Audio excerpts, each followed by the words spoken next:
Okay, we're going to call a meeting to order. It's Tuesday, October 5th, 2021. Please stand for the Pledge of Allegiance.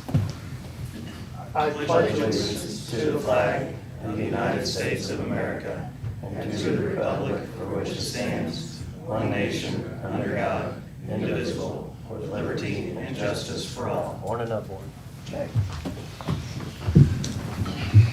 Do you have any minutes and reports received and filed? Yes, the recorder of deeds, the county clerk, and the sheriff's department.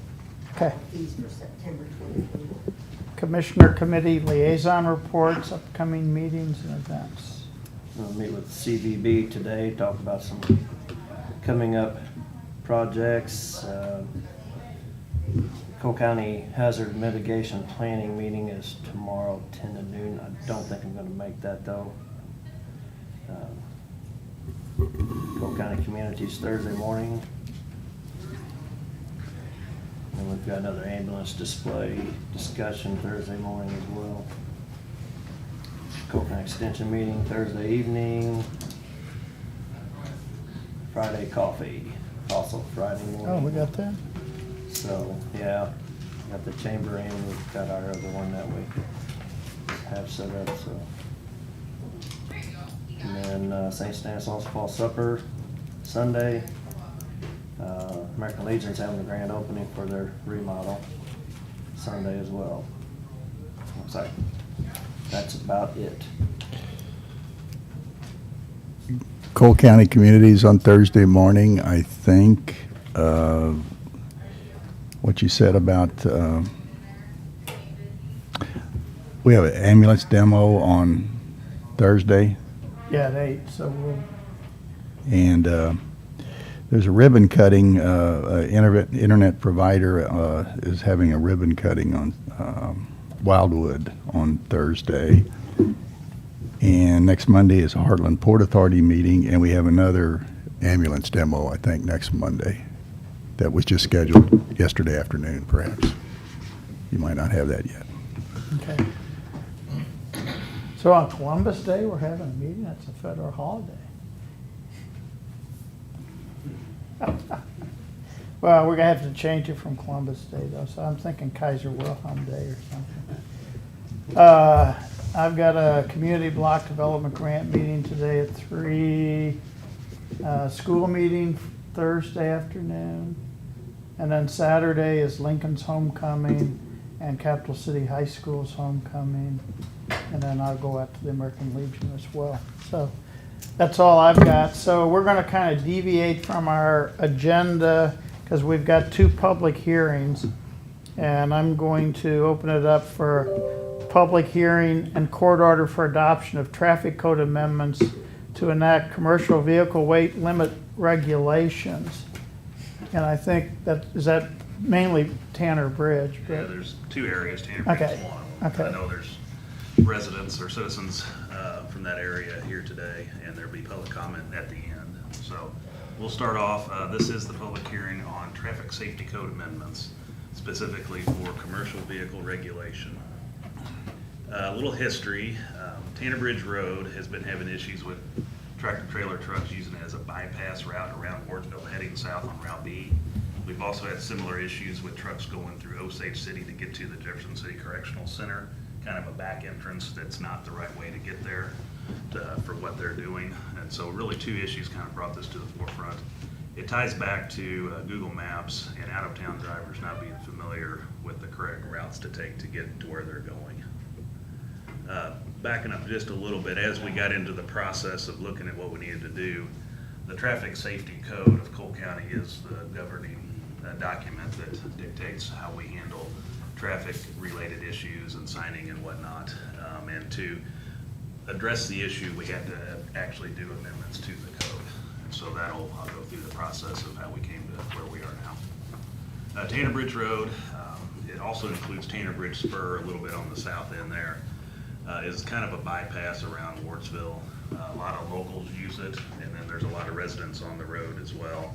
It's a fairly heavily traveled road. I think the last traffic count we had on it, more into town, is about 2,000 cars a day, which is quite a bit for a 2-lane road like this.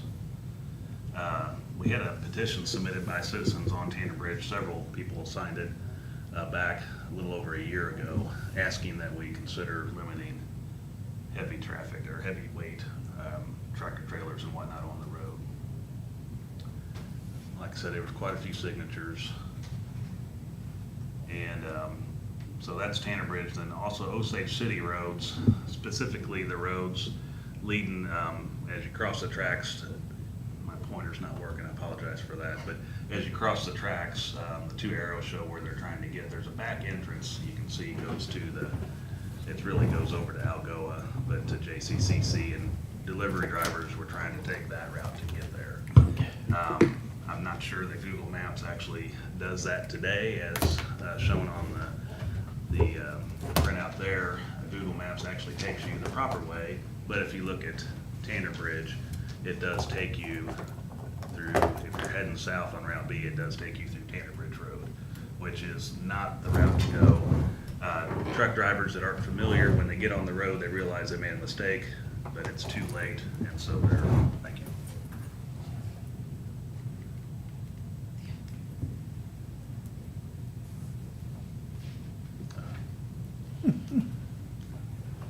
It doesn't work out. I don't like our TV. No, it doesn't. So, sorry for the pause there, but, so Tanner Bridge is really the biggest problem here, and it's a persistent problem that's been going on for a little bit. Brought to the forefront last year with different conversations. Looking at the road itself, it's a narrow road. If you've been on it, you know it. The part closer into town is part of the old special road district, and those roads were just built where the old gravel road or path was. And so it's curvy, it's narrow. We've done a lot of work on it over the years. We've done safety improvement projects, which we're in the process of doing. Did one 2 years ago, have another one coming up soon. And that addresses some of the safety issues, but it still doesn't address the narrow issues and things like that you're gonna see. A bridge built in 1962 over the Morrill River. It's narrow by today's standards. Lots of curves going up this hill through here. There's a kind of a reverse curve, and this is probably the worst area here. Trucks, as they make that turn, they off track into the other lane, and it's a pretty bad safety problem for the people driving the road. They're used to it every day. Around Grand Highland subdivision, the road here, it's okay, you can see okay, but that curve coming up there that you're seeing, that's actually the second safety improvement project we're gonna do, bid it early next year. Then going on down, a lot of tree-lined areas. This is on the spur itself going over to Route B. So really not meant for the pass-through tractor-trailer trucks that are using it. Getting down to Osage City, as you cross the tracks, the way to get to the JCCC is making a left, which is a very tight turn, and when you get into these narrow roads and you get to curves like this, they can't make that turn very good. If they do, they get here and realize they've gone the wrong way, they can't back up, and we've had issues having to fix roads and fix ditches that trucks, when they tried to back out and get out of there, they got stuck and tore the road up. So it's a maintenance problem for us, and here's that back entrance that they're trying to get to, which is chained and not really the way to go. So as I've been saying, it's trucks on these roads, the drivers are unfamiliar, and it poses safety issues for residents, daily motorists of Tanner Bridge Road. There's been numerous issues brought to our attention. I think the recent one was maybe a month or two ago that a resident emailed us about. And these roads are older, not designed for heavy truck traffic. Trucks are causing premature failure issues on the roads, which lead to more maintenance responsibilities for the Public Works Department. So looking at the traffic code, there's 4 areas that we have to revise or add. Under section 1-11, subsection E, we have to add a fine for commercial vehicle weight limit violation, and that is up to $500 or imprisonment, maybe for a period not to exceed 3 months. And in looking at these items, Jill helped out quite a bit on figuring out what we needed to change, so I acknowledge her assistance on getting to this point. Adoption of schedule, section 2-9, we have to adopt a Schedule H for commercial vehicle regulation. A brand new section 2-24 for commercial vehicles stating basically stating that commercial vehicles are not allowed to be on this road, with exceptions, and we list out the exceptions. We still have to allow trucks to be on there to make deliveries, businesses or people that live on the road that have trucks that they use for their business or whatever, would they need to be able to use the road still. Emergency vehicles need to be on the road, such as fire trucks, school buses, county maintenance equipment, items like that still need to use the road for business on the road. We're really just trying to limit the pass-through trucks that have no business being on the road, and there's better routes for them to take. And then Schedule H actually lists out the commercial vehicle defined as tractor-trailer vehicles and any single-unit vehicle in excess of 20,000 pounds, and then it lists the roads that are prohibited: Tanner Bridge Road, Tanner Bridge Spur, Tanner Bridge Road from Route B to Tanner Bridge Spur, not all the way down to the Brazito area, and then Osage Front Street and Osage Elm Street. So our recommendation is that to address the issues created by these commercial vehicles on these roads, that the Cole County Traffic Code be amended as I stated in the previous slides. Our follow-up steps, and we've already started working with MoDOT, assuming this is going to be approved for signing on Route B. There's actually 3 areas that they will put signs on their routes notifying that our road is prohibited for the tractor-trailer trucks. And then we'll have to develop signing on our road for when the trucks, if they get onto it, to notify them that it's prohibited. And we're in the process of working on that. That will take a few weeks to get through. MoDOT has to order their signs, and we want to coordinate putting our signs up at the same time they do theirs. At this time, I'd open it up for public comment. Anybody here that would like to voice concerns or support can do so right now. Thank you. Jim Gallagher, I live on. Come up to the, if you Oh, would, sorry. Should I sit or stand? whatever you like. Well, it may work better this way. Jim Gallagher is my name. I live on Tanner Bridge Road. Eric has laid it out very, very well. I wouldn't add a single thing to it. I highly recommend you adopt what he proposes. Not long ago, I was driving home following a truck that I knew was going to hit Amita. And he got about 500 feet on to the curve that Eric described that's almost immediately after you get off of Route B. And he got out of his truck and came back to my vehicle, which was the next one to him, and said, "Where in the hell am I? Where am I going?" And truckers do not want to be on that road any more than we want them on the road. So, I mean, I think it's almost a no-brain issue. It'll save the county money. It'll make us safer on Tanner Bridge Road. And the truckers will be going in the direction that they really want to go. I mean, take a 5-mile detour to get from the road you're on, back on the road you want to be on, through a bad curvy road just doesn't make sense. So I could talk all day long, but Eric said it all, I think. Thank you. Anybody else? Yes.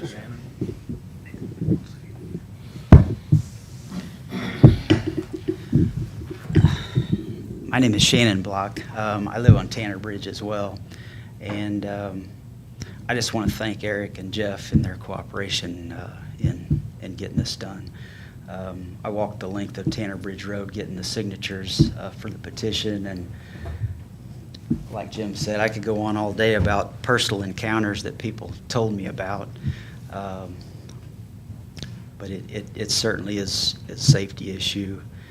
It's absolutely a maintenance issue as well. But a lady over here told me as I was walking down the road that they built their dream home there and love sitting out on the porch, thinking they're out in the country, and she almost had tears come to her eyes, contemplating selling and moving just because of all this commercial traffic. And that really hit me hard, and so I appreciate your all's consideration and the help that you provided to get us to this point. So I too think it's a no-brainer, like Jim said. So anyway, thanks for your time.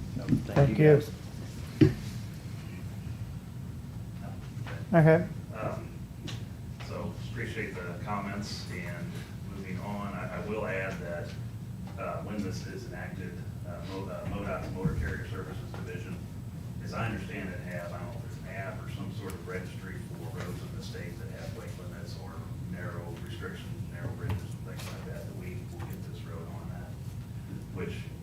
should help. I don't know if it's gonna completely eliminate it, but at least, enacting this would give us the legal authority to write tickets and whatnot, the sheriff's department to do that, so. At this point, we need either a motion to either accept, modify, or deny the Department of Public Works recommendation to amend the traffic code for the commercial vehicle weight regulation, and then if it's approved, we can sign the court order. Actually, I absolutely agree. It's a no-brainer, so I don't Yeah. even need any discussion. We've been talking about this for a while, and I appreciate actually the citizens for bringing it to us as well and helping us move this along, so. Good, I'll make a motion to accept the Department of Public Works recommendations. Second. Any other discussion? All in favor? Aye. Okay. I guess I need to close the public hearing then. yes, and then you have the code to vote on too. Yep. All right, so we need a motion then to sign the court order? Yes. Okay, I should have done it all together, but that's fine. I'll make a motion to sign the court order for the commercial vehicle regulations discussed today. Second. All in favor? Aye. Aye. Glad y'all voted for that, 'cause I already signed it. Oh! At least you did it in blue ink. I Okay. was gonna get in trouble there for a minute. Thank you, Eric. I know we've been working on this for a long time. Yeah, We it- tried signs, we tried, Done. yeah, so I'm hoping this tool is something to help us out. But that's gonna get us in the right position to address it, so. Okay. So we're done with that. Thanks for everybody attending. Yeah, thank you, guys. Thank you. Thank you all. Thank you very much, appreciate it, thanks, Jim. Thank you. And then we're still gonna deviate from ours, and we have a public hearing on the vacation of the southernmost portion of Murphy Ford Road.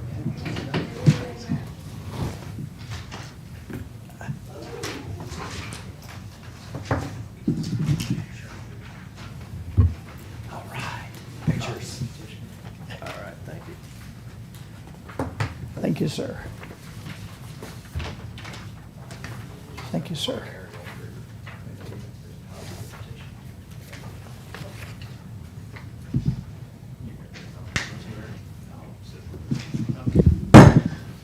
Okay, all right. So, okay, I think it was last winter, we were approached by several residents of the area that, really wanted to take into consideration the possible closure of this portion of Murphy Ford Road. As most of you know, this area here above the Ford and the Ford itself, where the low water crossing, has been really a nuisance for the last, how many years? 20-some years, probably. Quite a while. And it's pretty much, yeah, and it's been a seasonal closing in the winter for 17 or 18 years. And it if John was in here, he could tell you there's also been various nuisance problems down there quite regularly with just some activity that's not in the best in that area. And then in the winter, when it is closed, inevitably someone always goes past the barriers and gets in trouble down there and has to get pulled out, or there's bigger problems. So with that in mind, we've kind of been looking at this for a little while, that this would be an area that, that does not need any more maintenance to be put on it. The traffic counts are so low through that area across that when it was open that, it's something that we would look at getting rid of. So we talked with Mr. Hoslog, and actually he approached us, and he kind of spearheaded the petition to get the petition started. Now, in this particular instance, since this is a roadway that does not have dedicated right-of-way, it falls under a different revised statute of Missouri under Section 228, where you have to have two hearings, or it's a double process. Under platted right-of-way, you can have one hearing after the proper petition has been presented, and you can have the public hearing and have a commission order to vacate it all in the same day. Under this statute, you have to open it up after there's been notice. It's read into the minutes now, and have a short public hearing or take comment if the commission so chooses now. And then it has to sit until the first available meeting of the next term, which would be in the January term. So Okay. Not saying that this is the best state statute in the world, but this is how we're bound to it on this one. In the past, the couple times that we have operated, or the commission has operated under this state statute in the last couple times, the last one being Claysville, which was probably 3 years ago, we vacated a portion of Claysville Road. The commission did take public comment at that time, and the one before that was right before I started with the county. When I look back on it, I can't find any records or minutes on that. But we have had some conversations with some residents and landowners of the area. I do have actually submitted written comment, and either I can give you copies of those or just take them into consideration, keep them in the file until the next meeting. It's whatever the pleasure of the commission would be at this time. It's not included with that copy of the petition. Well, I don't need it immediately, but before Sure. January, we would Absolutely, get into that. absolutely. We've had some conversations. There's been a couple of them on the southern end, that southern end of Murphy Ford, that's just north of East or West Miller right there. There's been concern, will the school bus still travel down there? What's that, Eric? I'm trying to pull up the aerial. I can't Oh. get it, so sorry about that. Sorry. That and would mail service still go there? So we're trying to have conversation on that. But not to say that we as Public Works would not be opposed to, as you can see on the aerial, there's almost a 90-degree turn there on the southern end above it.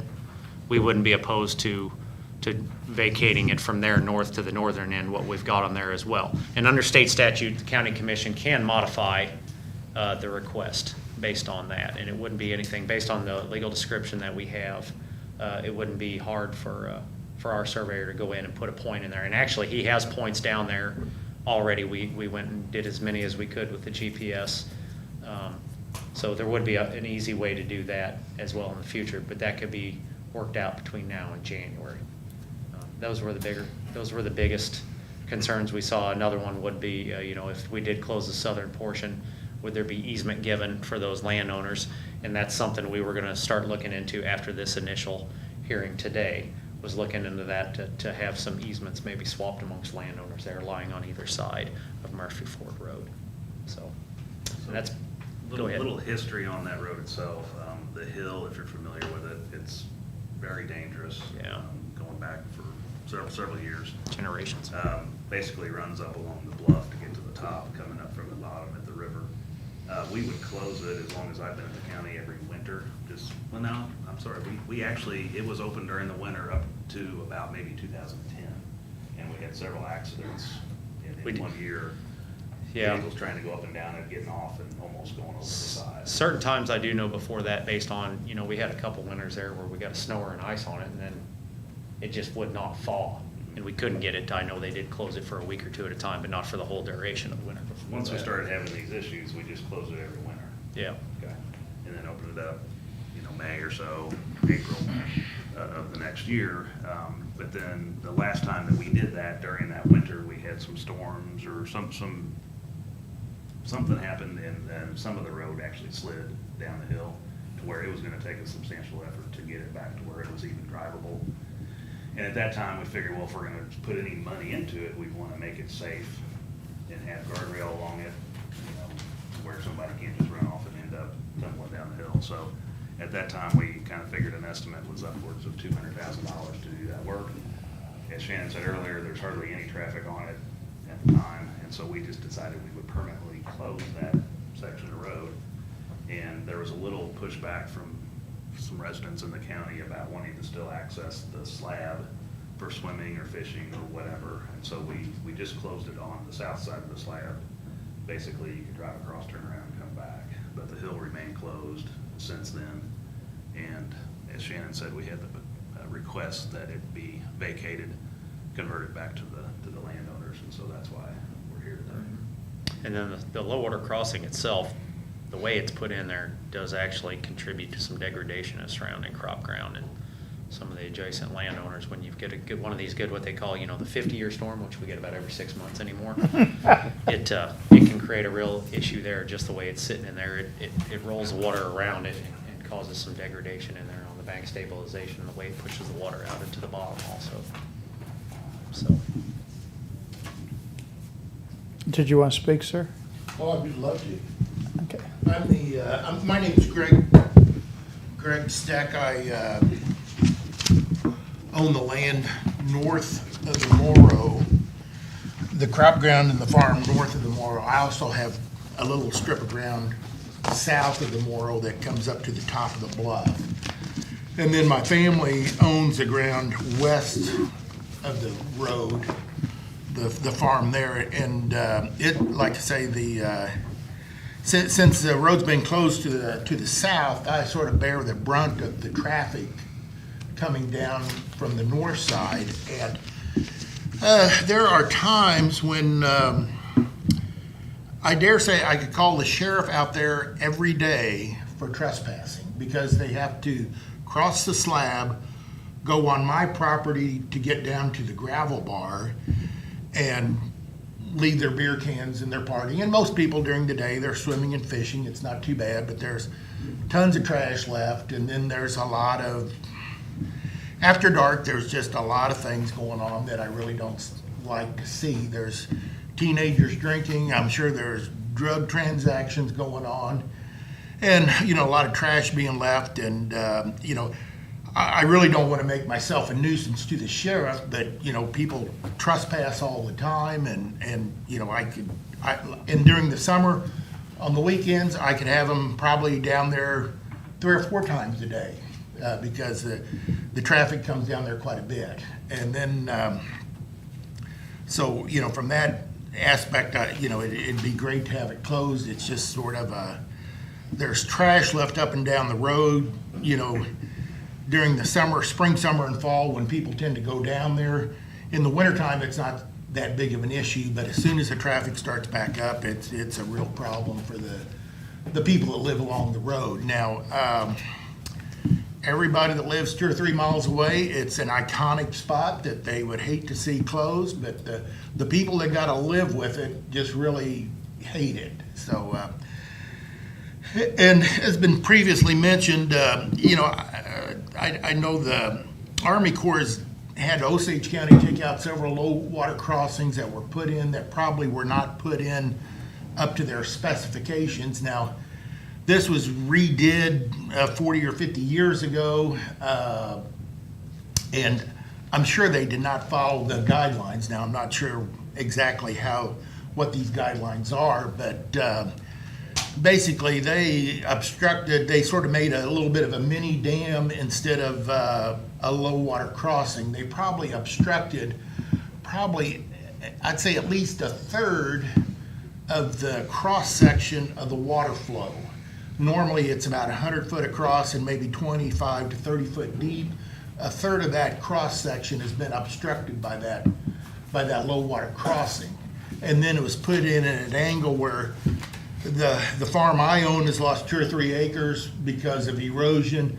The farm above, it sort of directs water. It's sort of a dam. The water goes through the crop fields to get around that obstruction, and it's caused erosion and acreage loss there and crop loss. So that's you know, that's another reason why I don't want to have it maintained as it is now. I would be happy if you know, if the county would just let, from the slab south, it's eroding right now. If they would just let that quietly erode away, that would solve my problems. They don't have to take it out and redo it, you know, just let it die on its own. I'd be happy with that. And then it would make it a lot harder for people to get over there to the gravel bar and fish and swim and trash things out and party. You know, they'd actually have to carry their coolers of beer several hundred feet to have their party. So, and basically, over the years, I let people do what they want to do down there, because I would be in fights all the time, and I just don't choose to go there. But like I say, I could have the county down there, the sheriff's office down there probably most every day of the week during the summertime. Then as far as going up the bluff, that is a 1-lane road at best, and I've just always been shocked that the county doesn't realize a liability there and posted as at least a one-lane road. I've headed up there with a cattle trailer having plenty of horsepower and traction, and a little car zips around from the top and can't even back up, so I gotta back down this one-lane road, and, you guys absolutely need to close that part down and keep it closed, okay? 'Cause that's a death trap there. Basically, that's,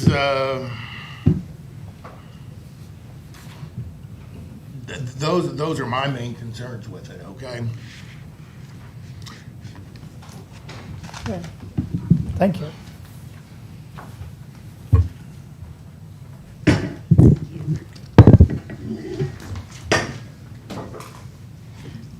Hi, my name is Elaine Miller, and I spoke with Mr. Otto and Mr. Cleathermos, and I did submit my comments in writing, so I'm not going to go over that. And, as Mr. Steck said, the traffic can be really bad in the summer months. And so I just wanted to make that comment, submit my comments in writing, and so that's it. You're talking about the email you sent? Yes. Yeah, I've got them as part of the And I record. made a few copies. I'll just hand them. Wonderful. Thank you. Thank you very much. Thank you. Yes, please. Okay. Thank you.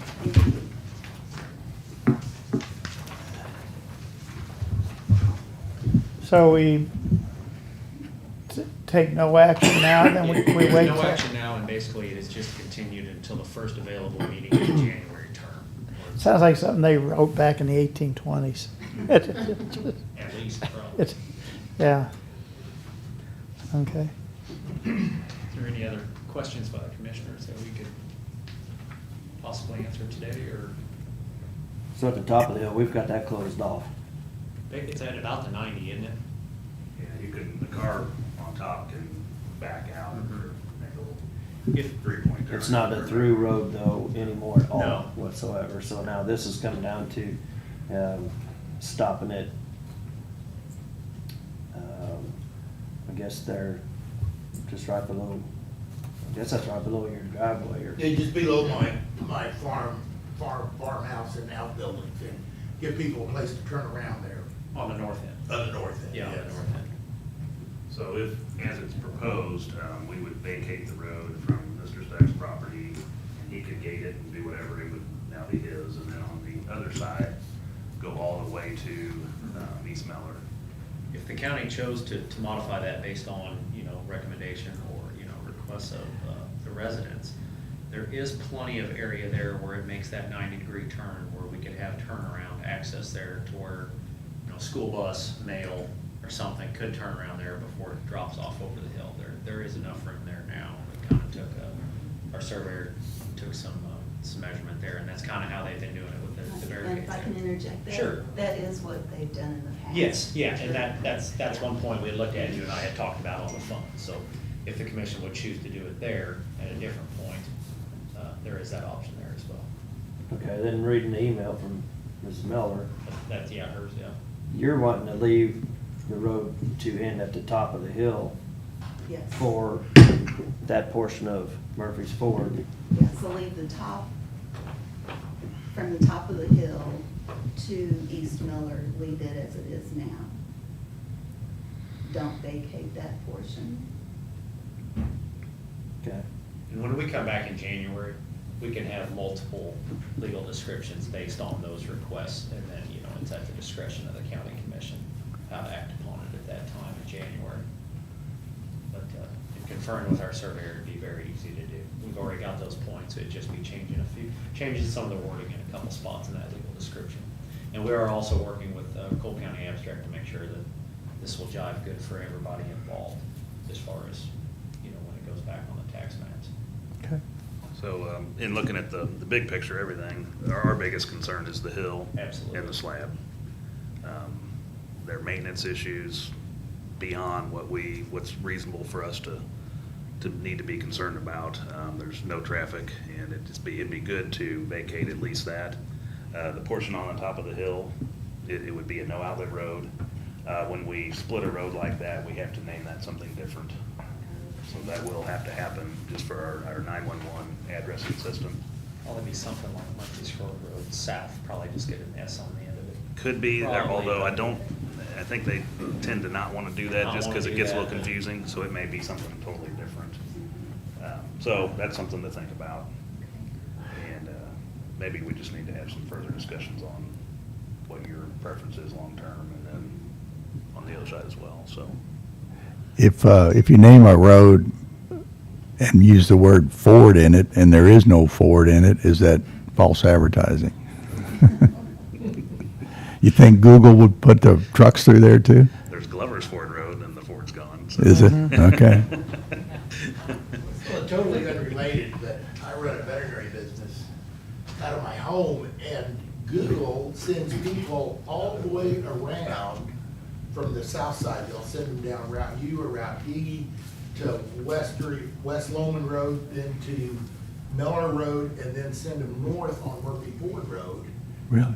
right into the barricade. And then I gotta reroute them back around, and I absolutely don't know how to get to Google Maps or get this changed, but you Google it, or actually Google my address, 1229 Murphy Ford Road, they'll probably send you around the back way. And I don't, it's just perplexing why that happens, but It's an ongoing issue, and we couldn't get through to them either, so. Okay, well, anything else? We'll just close the public hearing and see you in January. We just need a date set that. We can do it the first, whatever our first meeting is in January. And there may be a lot of notification to the public that that's no longer open, if that's the direction you go, because it is an icon place that lots of people go. I don't know, we used to go down there way back when, You can't tell those stories. swim and take our 22s and, Don't tell yeah, those stories. yeah. But the Teresa, Sam Bushman was here. yeah, yeah. Sam Bushman killed a bear. Okay, So just have Melody schedule it for the first available. yes, meeting. yes, let's Okay. keep moving. Probably the first Tuesday. It's probably the first Tuesday in January. Yeah, let's keep moving ahead on it. That is kind of a strange, The 4th. January 4th. it's gotta be something really old. Okay, Thank you very much. thank you. Thank you. Okay, we will go back to our original agenda. Appointments by commission, reappointment of Robert Morrison and Byron Shaw to on-site waste board. And I have two orders here.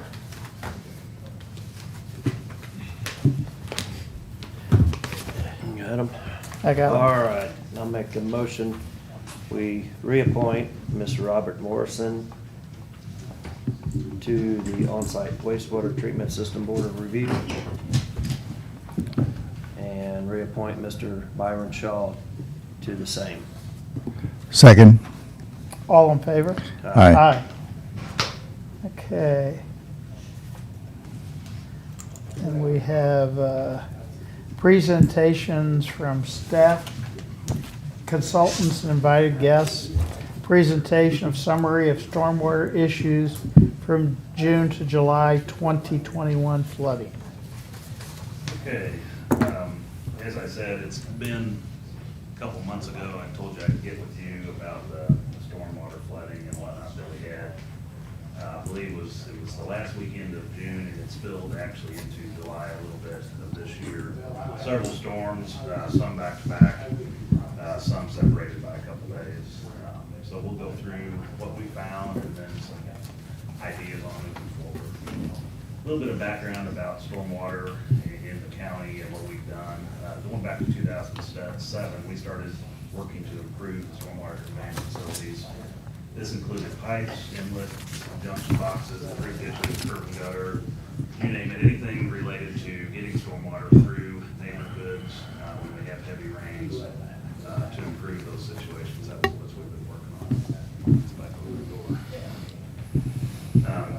Since then, we've completed numerous projects, including full subdivision upgrades, spot repairs as needed.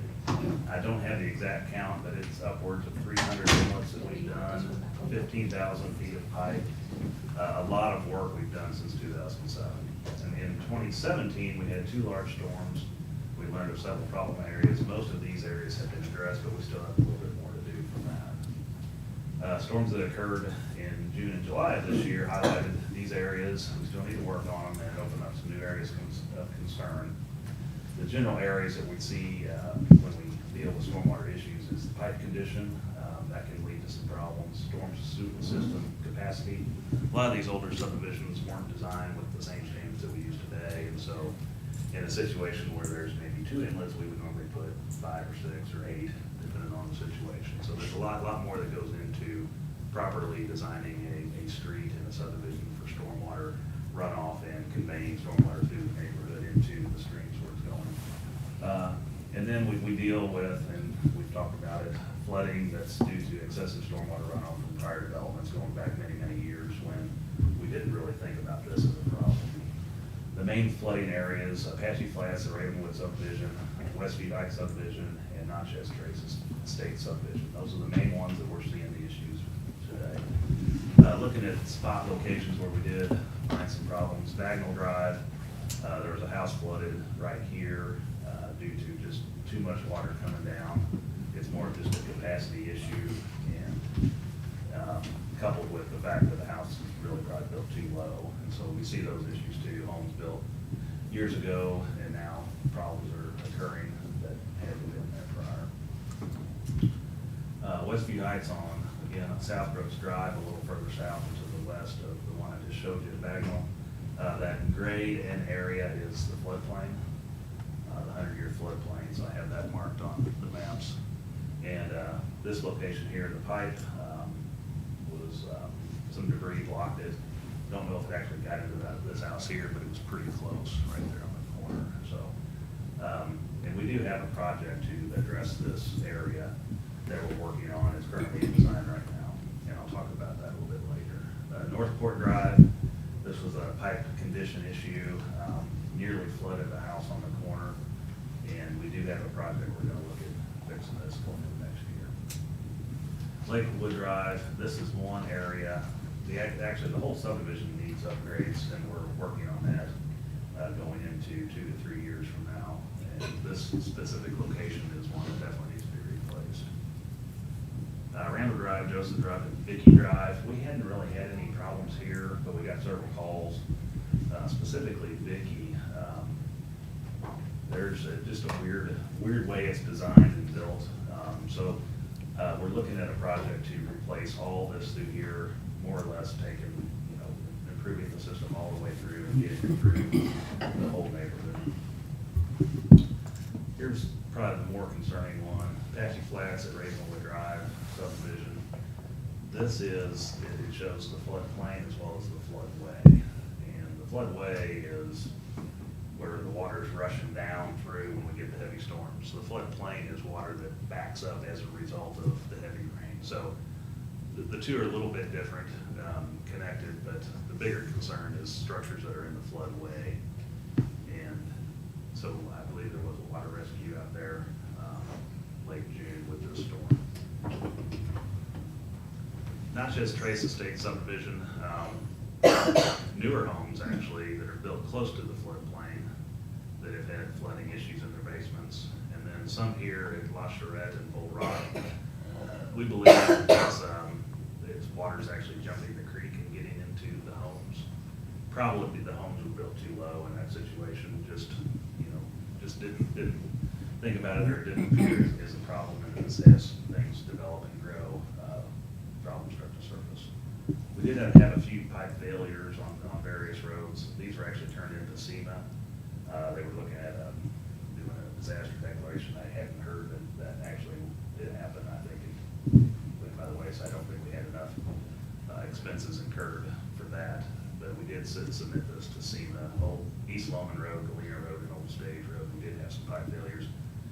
These are usually pipes that were in poor condition, on the verge of need to be replaced anyway, and when you have these storms, and this massive amount of water comes through, it brings debris with it. They can kind of pinch the little pipe ends in and cause some problems and damage the pipe to where it needs to be replaced. So the plan going forward, we got the locations that I mentioned earlier that we're gonna look at doing projects with the upcoming stormwater improvements. Part of the half-cent sales tax period that'll start in 2022, the new tax that was passed this year. So Northport Drive, I mentioned that one. We're gonna do a project to actually do the pavement repairs and replacement and overlays in the same. When we do that, we like to do all the stormwater work at the same time. So that'll be addressed with that project. Westview Heights, Bagnell Drive, we're working with the developer for stormwater detention as part of his development, expanding upon what's required of him to help downstream on Bagnell Drive. And then South Brooks Drive, there's a project going on right now. And it's kind of tied to this work with the developer on stormwater detention. Lakewood Drive subdivision, we're going to do overlays in the whole subdivision, and at that time we'll do the stormwater repairs. We have 2 projects already pretty much designed. We need to get the easements for that. They'll be ready to bid next year. And then the one I showed you, the aerial of that, we'll do that in a follow-up year and then do a full overlay of the subdivision shortly thereafter. And then we'll have to start a brand new project on Randall Drive, Joseph and Vicky. Also, we need to look at stormwater flooding mitigation in those areas, the large areas that I mentioned, Apache Flats, Westview Heights, and not just Trace subdivision.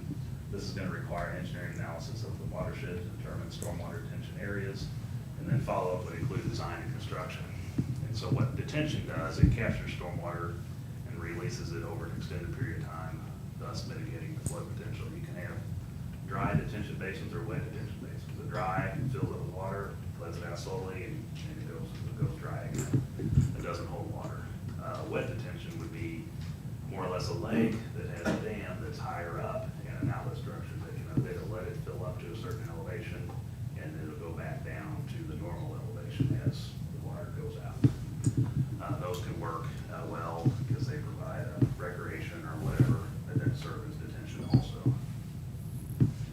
Looking at the west side of the Apache Flats watershed, there's 2,039 acres. This is a big watershed. It encompasses a large area. It goes into the city, actually goes up towards the Jefferson City Country Club, South Country Club Drive, over to Modine, and actually the fairgrounds. It's a very large area, and many opportunities for detention throughout the area.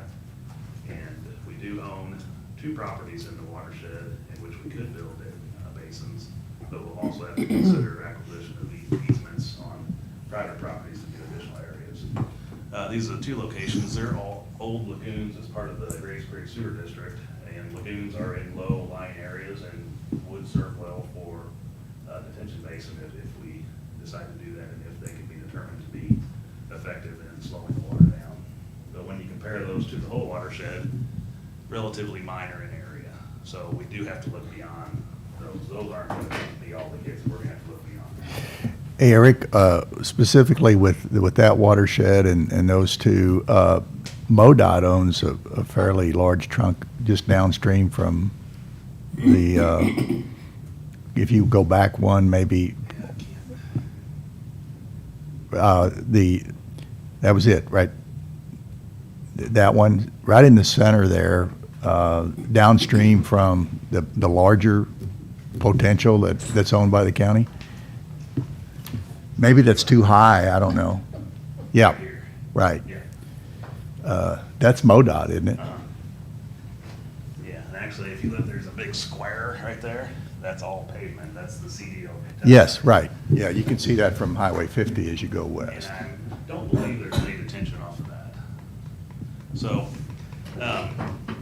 good point. And partners like MoDOT, we can have conversations with, and there might be opportunities to do something on their property, which probably wouldn't come with a cost of anything other than building. So, those are people that we'll reach out to see what we can do. I still want to look at using some of our relief money, because everything I've received from Ray Bozart with Senator Hawley's office, it talks about stormwater. And so I think we need to kind of plan on using some of that monies to alleviate this. This is, You stole my thunder. Huh? You stole my thunder. Okay. I stole it. I'm Okay, almost okay. there, Sam. Okay, Good sorry. point to bring up. Sorry. I think it's very, very valid to think about it or consider it. So Westview Heights Watershed, it's only 686 acres, which is still big, but not near as big as the other one. And looking at where it drains down to South Brick Parks area, that's kind of where it exits. And like I said, there's two developments, or one development we're working on right now with the developer to expand what he's required to do. And then there's another development happening right now that does have a detention basin on it, but it only captures what's coming off of it. So it's not making any improvements, it's addressing just what they're contributing to add to it. So we'll have to keep looking at additional areas for detention. So the green and red areas are areas that we're looking at with the current developer that's working, expanding on what he's required to do.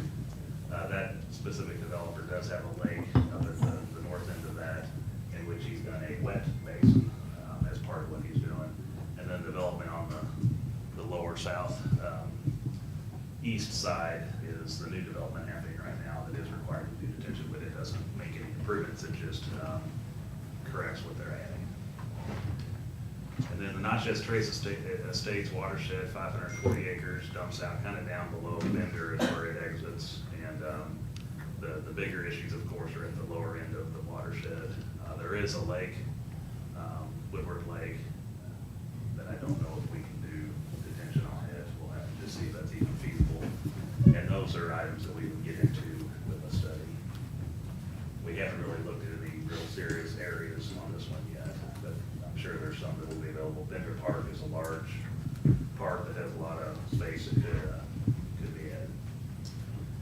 Funding for flooding mitigation. We would request that the county utilize the funding from the American Rescue Plan Act, ARPA, for the analysis, design, and construction of flood mitigation in these three areas. And a timeline for implementation, if fully funded, I think you could complete the analysis next year to determine what could be done. Moving forward with a detailed design, easement acquisition in year 2, 2023, and then possible construction in 2024. I think that's very doable. Just looking at our half-cent sales tax that we have for capital improvements, we do have $3.5 million for bridges, culverts, low water crossings, and stormwater improvements. But out of those funds, we could only do the actual analysis. We couldn't do anything beyond that. We just don't have the funding for that because we also have our current systems that still need to be replaced. Bridges, low water crossings, everything else. So we could roll in the analysis of the other areas, but we couldn't do the detailed design or the construction with those funds. And really, the only way to address the ongoing flooding issues that we're seeing in these areas is stormwater detention in the upstream areas of the watersheds. When you get too far downstream, it becomes unfeasible to try to do something after it be too big. So you got to capture it on the upper end, let it out slowly to where when it gets down to the lower end, you're not seeing these massive issues that we're having. So that in a nutshell is what we saw and what we recommend going forward. And entertain any additional questions that you all might have. Any question about how much it would cost? Yeah, That's a big question. Yeah. It's a And I'll big tell you, number, I'm sure. I don't know right now. I'm not sure we would know really firm until we did the analysis. Engineering analysis of 3 areas, you could be talking in the neighborhood of 75,000 each, maybe a little more, a little less, depending on how big and what they find. It's gonna take a little money to do that part, but the detailed design, you've kind of done a little bit of your front end with the analysis of the detailed design and construction. Really don't know until you get in and do the analysis, but we're talking in the millions. Yeah. The ARPA money, I think, has to be encumbered by the end of '24 and spent by the end of '26. So it could fit what you're talking about. Okay. I think definitely we can fit that timeline. I don't see any concerns with that. The 3 different areas, a total of $1 million. In the millions. Yeah, I think. It could be 2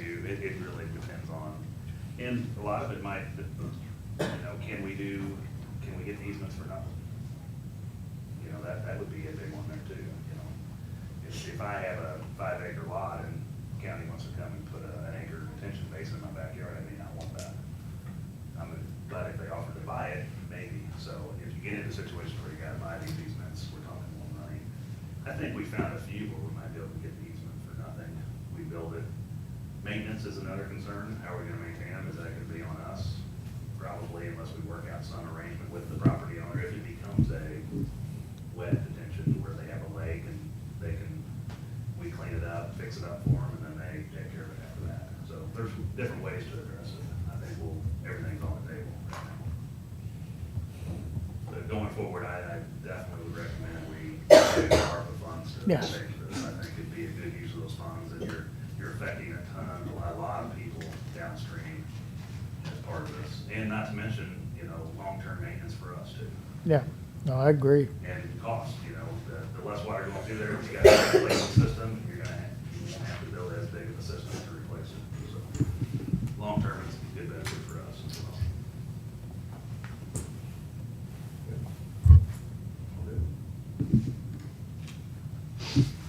It's an option for ARPA, but it's gonna be the last thing on my list. I don't see how stormwater has anything to do with recovery funding, so. Still on that boat, Okay. so. Well, that's where we're at on it. I think at the very least, we move forward with analysis, and as I said, if that has to come out of our asset sales tax funds, we can put it into that.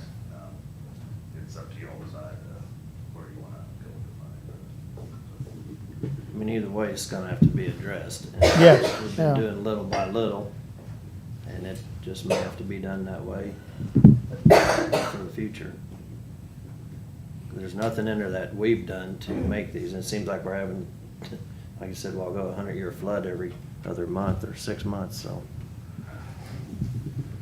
I agree with that. Hasn't been the Some case good up to information, this point. appreciate it. You're welcome. Okay. Anything else? I'm done, thank you. Commission comments? That was all the good stuff. Yeah, bids and contracts. Bid award and contract signing of 2021-22 industrial laundry equipment.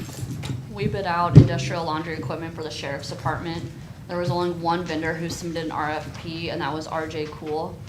That's for the washer, dryer, freight, and install was a total of $23,695. And then they offer up to a 5-year warranty on the washer and dryer, which is $1,000 per year. The total would be $28,695.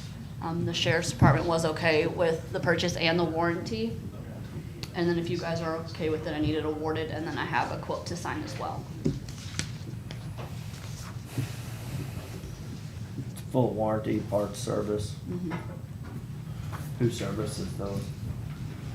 I Do think you have any clue? Do they service it? Yeah. Yep. Okay. Sometimes it's hard to find people to come and do it. Yeah, actually on those, we didn't have an issue finding people to do it, so. Oh, good. It's just, the equipment's it's been there since we've opened and it's just starting to wear out. Yeah, I think it's probably a good idea to have that warranty on this equipment. So, And it's in our budget, we had it in our budget this year. And it's under the budget, under the amount that we requested. that was gonna be the next question, so, yep, I'm good with it. Yep. Me too. Me too. I talked it over with Eric and we decided that would be the best way to go. Brian's not here, so Eric. All right, I'll make a motion to award the bid to RJ Cool Company for the washer and dryer. Second? All in favor? Aye. Aye. I want a t-shirt too, RJ Cool, that'd be cool. Oh, I don't get to sign this Oh, one. okay. Contract amendment for Show Me Healthy Women contract for MODHSS. Good morning. We received a contract amendment. They're increasing this contract by $3,000 to include some reimbursement for cardiovascular screening for women who qualify for the program. I just need approval of the amendment to be able to accept more money. That's a tough one. Mhm. Yeah, you got the contract then? Yes, and Jill's already reviewed Oh, yeah, he gets to accept the money today. I had to pay it out. Yeah.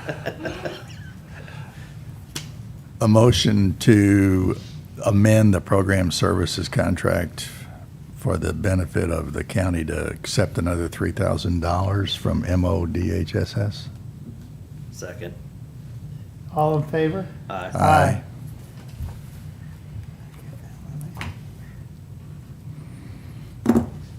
If you wouldn't write so pretty, you could have that signed already. Okay. Unfinished business, ambulance purchase process. Morning. Good morning.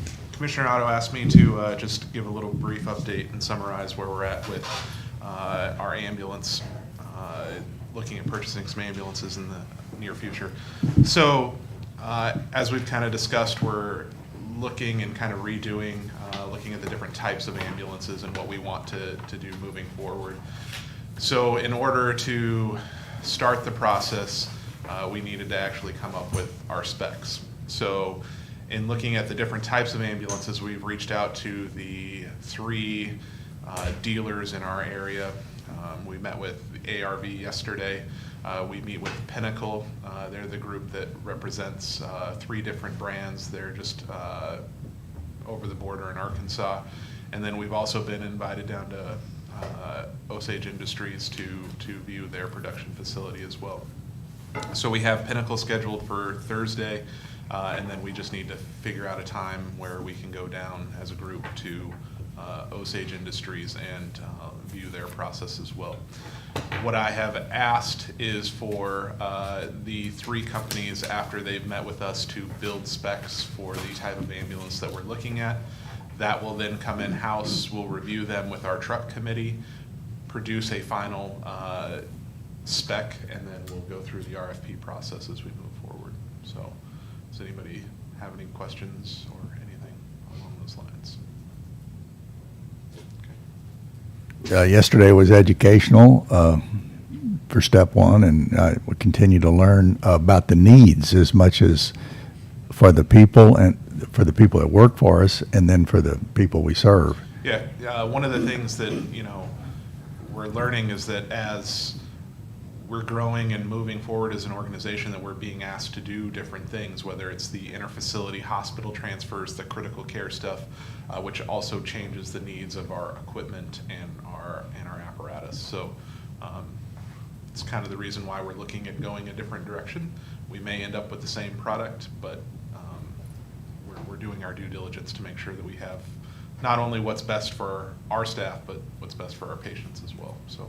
Well, I like the fact that you have our people who actually man the ambulances also give us their insight and opinions, because they are the ones who man those. So I like that. That's a good idea. So the only thing that we need to come up with is a time to go down to Osage Industries. So I don't know if you want to review your schedules or you want me to put together a date and propose it. So I guess. Did you say we had another one scheduled Monday? Or Thursday? There's one on Thursday, and then the group from yesterday wants to bring a demo back down next Monday as well. Okay, gotcha. Okay. So I can coordinate that with you guys in the meeting. Yeah. You can throw a few dates at us, or and then we can make it work. Okay, perfect. Sounds good. Thank you. Have you seen the specs that we used the last time? Yes, there are some specs floating out there, primarily for the type of ambulance that we currently have, but I did find some specs that were from previous purchases where we looked at going to the type Just so you ones. weren't starting at, ground zero. Nope. And then I think one of the things that's coming into play this time is the type 1 ambulance versus the type 3. Correct. And we had talked about that before. That might be a good direction to move. It's gonna cost more. Mhm. Well, in Jefferson City, we're unfortunate we don't have a level 1 trauma. Is that Correct. accurate? We don't have any trauma-designated All right. facilities in the city of Jefferson. So we need to move those folks to the MU Health, and it may take a very well-staffed ambulance to get them up there, right? Correct, yeah. So generally, the way that we're operating now is that if the patient's stable enough to go directly to the university or down to the lake, we will go ahead and take them directly. Where we get into some trouble is if the patient is not vitally stable to make that initial trip, they then go to our local facilities for stabilization. In those cases, those patients ultimately need to go to either the university or one of the trauma centers, so we end up transferring them by ground, and then with that stabilization comes additional medications, medical equipment, those sorts of things, which provides the need for a more space, a better well-equipped ambulance than maybe what we currently have. So that's why we're kind of looking at going with the different type.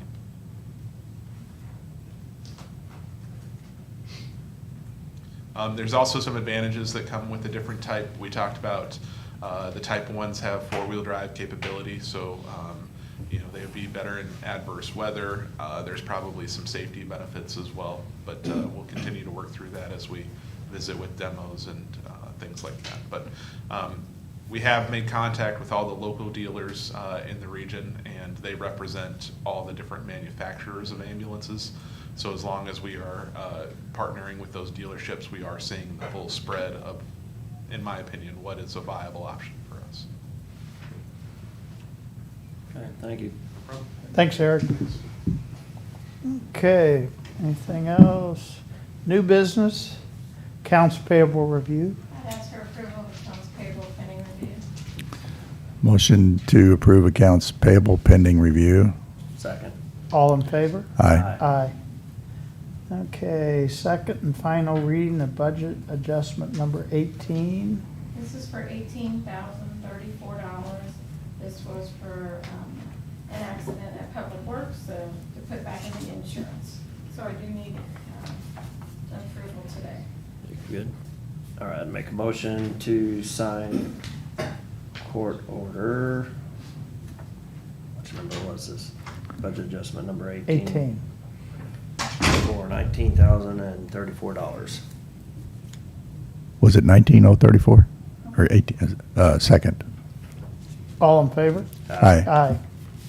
Okay, Health Department generator purchase discussion.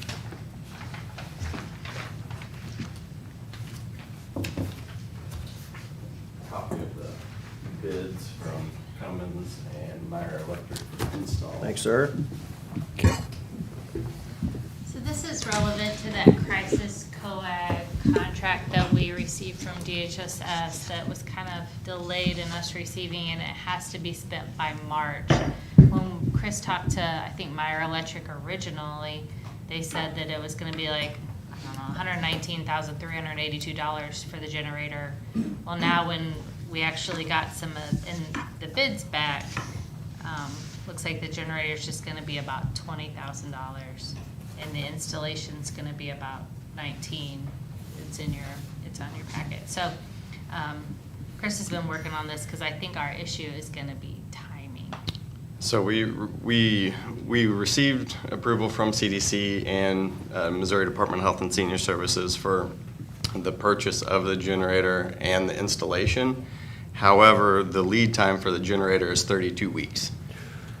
So that pushes us over the end of the contract dates. And that would leave us with two options of one, prepaying a service that hasn't happened for install, or seeking approval for the cost of installation from the commission. I still think we could probably use some of the relief money if necessary, because this is to keep the our vaccines at the proper temperatures And they're actually gonna be able to make sure like our door systems work. Greg has been, and Chris has been talking to Meyer about making sure, all of that is included. And then there's also, IT server room will be. the IT server room will be tied to the generator too, so we won't lose, the IT for like the alarms and everything. And then, the one thing that's not included is the concrete pad, right, on this. That's already there. Oh, the pad's So already we're there. gonna They use the utilize pad that's already a there. concrete pad that's already there. I thought we had to put another one in, sorry. I mean, we need it regardless, Right, so. right. So we can use the contract if we authorize paying for the installation before they do it.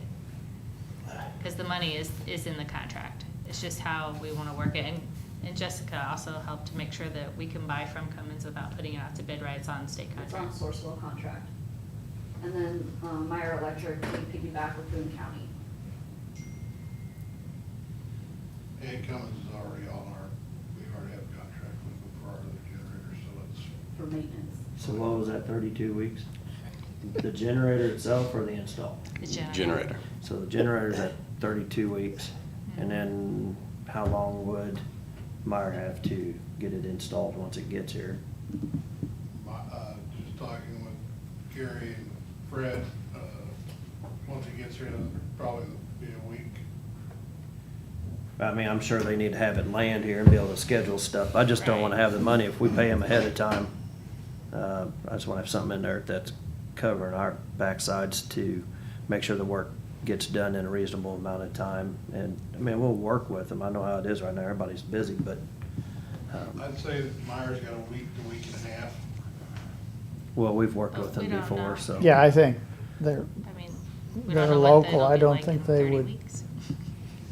I don't think it would hurt to have something in writing. So once we pay you, once this lands, you have X amount of days to get it installed, even if we give them 30 days Right. to get it installed, and if they have extenuating circumstances, we can issue some kind of an extension or whatever and work with them, but I just want to make sure that everything, I'm not crazy about paying for stuff ahead of time, but sometimes you got to.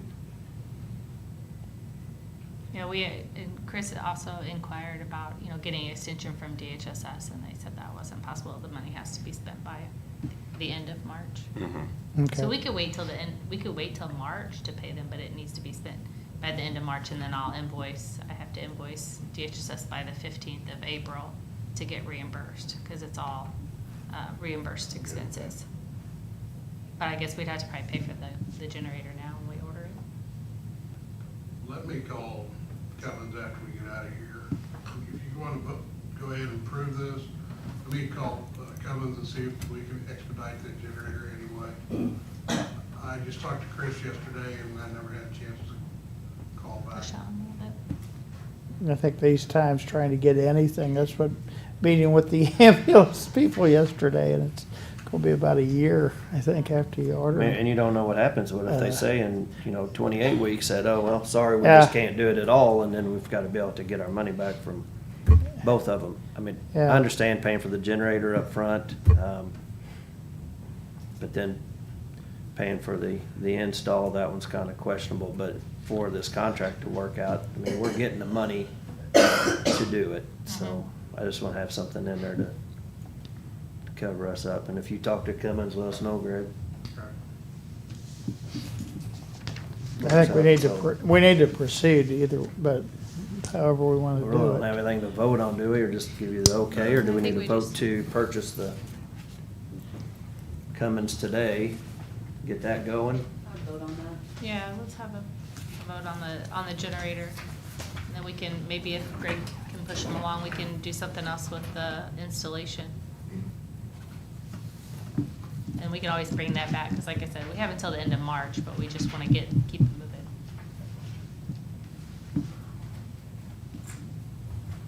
Yeah, go ahead if you want. You got it? I'll offer a motion to order the Cummins generator at a cost of $20,692.79. Second?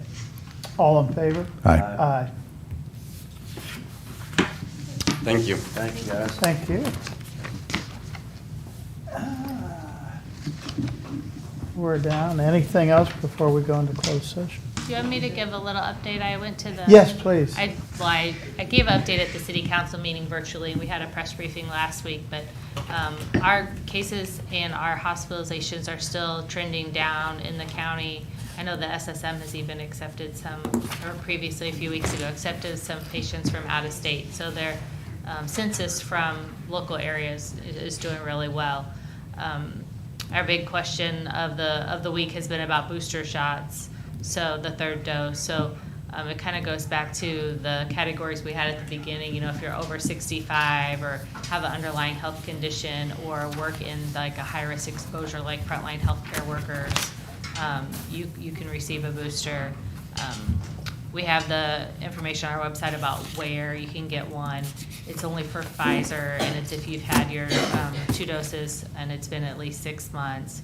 So all of the healthcare organizations, retail pharmacies are still offering COVID vaccine. The health department is not offering COVID vaccine in the month of November or in October because we have our flu clinics booked. You know, we started last week, and up until like the first week of November, our nurses go to, they have 41 off-site clinics scheduled at schools and businesses. So with the limited staff we have, we can't offer those vaccines too. And we try really hard to not waste any. You know, the state says, you know, if you have one person in there wanting to open a vial, but we try not to do that. We try to make sure we don't waste any doses. So we don't want to just open one. You know, we like to have a clinic day and offer vaccines all day. So someone on the press briefing asked about like the demand, if the demand is there like there was in the beginning, and it's not, because you know there's so many places people can get it. You can go to your doctor, Hy-Vee, or wherever. We don't seem to have that frantic demand we had in the spring. Some people ask, well, what if I don't know what vaccine I had? Well, look at your card. It says the manufacturer on there. It says the date. If you lost your card, you can come to the health department with your photo ID and we'll print you a new record. If you got it someplace like the VA, they don't put those in Show Me Vax, so we can't print those for you. You have to go back to that provider and get a record of your vaccine. We can only print the ones that are in the state database. I think we're at like 49.9% of Cole County residents who have received initial dose. That's what it was yesterday, and 45.6 have completed at least 2 doses. The state is around like 50 or 58 maybe. It's higher. Just out of curiosity on the flu clinics and stuff, so what percentage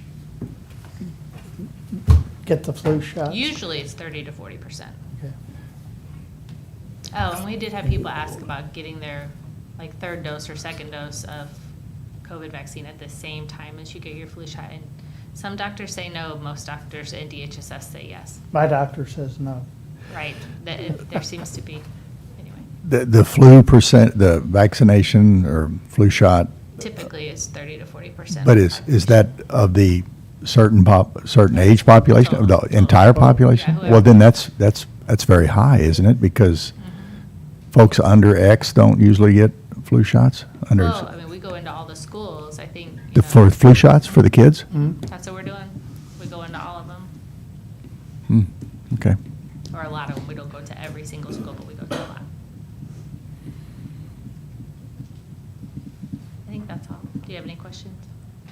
How are the antibiotic shots or the testing going? Y'all still? We're doing a by Crazy right now? appointment. We're doing a by appointment only right now. We Still had by to. appointment? Yeah, for when the walk-in, it was too crazy, and you know, to try to not have 40 people waiting in the lobby, we started making appointments. Yeah, we're doing a lot of people even outside of the county limits. Probably people that work for the state and stuff coming in and checking them. Right. So, And we have some appointments each day reserved for kids, so they can have theirs tested. But we had to go to appointments only because it was too crazy. yep, it's free, so. We had Debbie had emailed about that hand railing, and Greg's got that under control, so. he I had- just forwarded you an email this morning. Yeah, I saw that, so does, well, Greg was in there too. Appreciate you taking care of that, Greg. And then we had kind of talked about putting some reinforcements in there too, because there's, you coming in and out of the courthouse, not real happy people, so it's hard to tell them what they're trying to do with the handrail. So you just let me know how you want to proceed. Greg's got it Yeah. going, so. Maybe you can respond back to the email. I forwarded it to you too. This morning? Okay. Well, I didn't know there was a question on it. Or just, if you wanted to add it to the next project that's coming up, is the way I took it. Or No, if we're just gonna fix it ourselves. No, we're fixing it. yeah. It's already being fixed. Okay. We'd probably have to have somebody design it. It was out of warranty, is what we asked him. It's a handrail. It was still part of the warranty. Yeah, so we're gonna take care of it ourselves. Okay, I'll email him back and tell him that. Yeah. It Okay. should be done by Friday, I hope. Yeah, I appreciate you getting on that. got your emails too about the reinforcing, and we were both on the same page with that, so a couple different ideas. Okay, yep, we're done. Okay, I got one piece of mail I got from Missouri Department of Social Services, memorandum for Cole County Presiding Commissioner from John B. Ginwright, Family Support Division, subject 2022 4D budget. Purpose of this memo is to provide you with your 2022 IVD budget allocation for 2022 calendar year. We are providing you with the following amounts: prosecuting attorney's office $351,967.97, and the circuit clerk's office $940. So our Cole County total is $352,907.97, and this was sent to me, Locke, and Donnell. What was that for? It's just, yeah. I just went. I think it looks like the annual. Yeah, their annual, Child just, support enforcement. yeah, just their, Okay. I need yeah. the Reader's Digest version. Oh. Too many big words in there, Sam. I know, well, okay, anything else? We take a 5-minute break. No. Yes. Okay. Either that or we'll be squirming. Okay. Yeah, so we do have closed session. Yes. Okay.